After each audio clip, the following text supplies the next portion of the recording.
Ini harga kacang sekilo 50.000, peningkatannya sama seperti tahun kemarin. Nah, mungkin agak kurang sedikit karena ini kan ke depan akan masuk tahun ajaran baru. Nah, jadi malam Lebaran lah nanti baru pecah. Oh ya.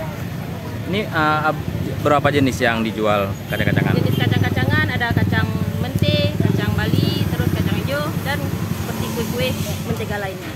Ini buat sendiri atau memang ada yang stok barang dari luar? Sebagian stok dari luar, sebagian dari sini, rumahan. Rumah. Mungkin ada kendala dalam dagangan tahun ini? Sejauh ini belum, karena biasanya nanti pas 2 hari lagi mau Lebaran mungkin akan banyak orang pelanggan.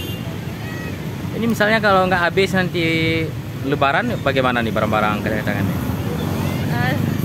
Kalau yang kacang-kacang ini yang stok di luar, sebagiannya ditanggung sama kita penjual, sebagiannya lagi itu kembali kepada pemiliknya, titipan, barang titipan.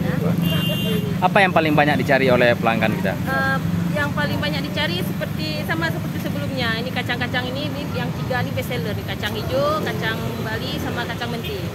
Itu sepertinya harus wajib yang ada di rumah. Oke.